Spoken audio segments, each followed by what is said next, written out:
Pasok ka dito, Apo. Halika, Apo. Pasok ka. Francia! Nandito na kami, Francia! Francia!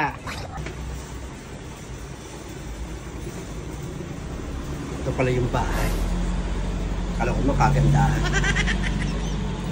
Francia, nandito na kami. Kasama ko yung pamangkin mong si Rosa. Mama, hindi na ba kayo, ma? Ay, naku, salamat dumating na kayo. Ay, Rosa, welcome dito sa bahay, sa ating business. O, Rosa, dyan ka na muna, ha? Opo, Lola. Pasabi mo itong pamangkin, papat muna ako ng panty. Tapo itong panty ko. Kasi, ma, ako na mahala kay Rosa. Ako mo lang kakausap dito. Naku, Rosa, welcome dito, ha, sa bahay. Salamat, tita. Akala ko ba, tita, sa ano to, convenience store, parang mala 7-Eleven, parang Sara-Sara store itong tindahan.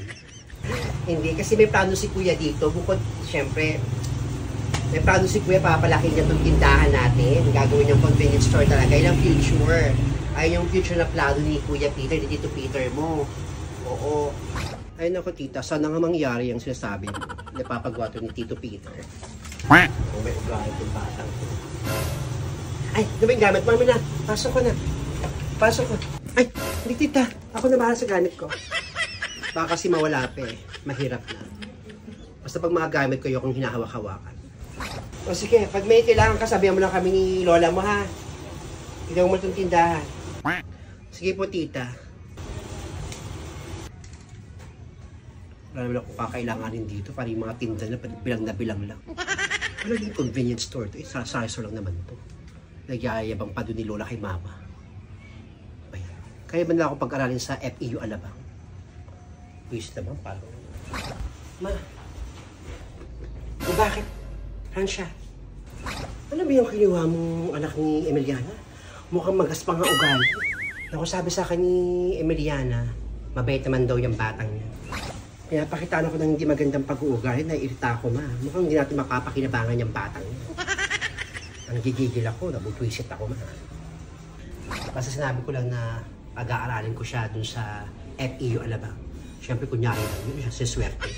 Wala naman tayong pagpaaral sa kanya, FEU Alabang. O kahit pa paano, mapakikinabangan naman siguro natin yung batang niya. Masipag naman daw yung mag-aaral, sabi ni Emiliana. Bakit? Ano ba napansin mo? Ay naku, masana nga mapakinabangan natin yung batang niya. Eh, may ugali eh. Pinagawa nyo sila doon sa loob. Ba't doon sila sa loob ni Lola? Nakapuntang. Lola? Puma. Ay, Apo. Bakit? Ito ba yung bahay niyo, Lola? Eh, parang walang kwarto. Saan ako magka-kwarto? Tapos yung CR niyo, wala pang pintuan. Ba yan, Lola? Tiyahin naman. Saan ako magpupesto dito? Ay naku, ipapagwapa to ng Tito Peter mo, kaya ganito pa lang. Huwag ka mag-alala, magkakakaroon sa sariling kwarto rito. Diyan sa bakanting lote, magtatayo kami ng isa pang malaking mansyon. Kaya papaan meron tayong kwarto, tig-isa tayo ng tita mo. O sige po, doon na ako sa labas. Ang init naman dito. Nak, mukhang mahadera nga. O, di ba ma? Mukhang may ugali, may kagaspan ng ugali. Mukhang mahirapan tayo dito eh. Hindi ka tulad din Ninita, sunod ng sunod. Tama ka nga, ma. Mas okay pa si Ninita eh. Grabe kung magsalita, no? Pero subukan mo muna utusan. Sabi mag-rest sa harapan. Tignan natin kung anong reaksyon. Sige na, pag magpapat ang panty, kakong pa yung panty kong to. Ito kami sa labas. Sige, subukan kong utusan. Hindi ako kung susunod. Rosa! Naku, pagod kami ni Lola mo eh. Tsaka ako pag yun napagod ako, baka pwede ka muna mag-gusto ng harapan doon. Kaya paano maging mayos yung harapan natin. Ha, tita? Magwalis sa labas? Excuse me, tita ha? Hindi ako pinag-release ni mama ng bahay. Tapos pagwawalisin mo ko sa labas. Excuse me. Ang jahi-jahi, nagtutuwad ako yung gawalis ako sa labas. Ayoko nga. Ang dami-daming tao, no? Ayoko mag-walis-walis dyan. Ganun ba? Sige.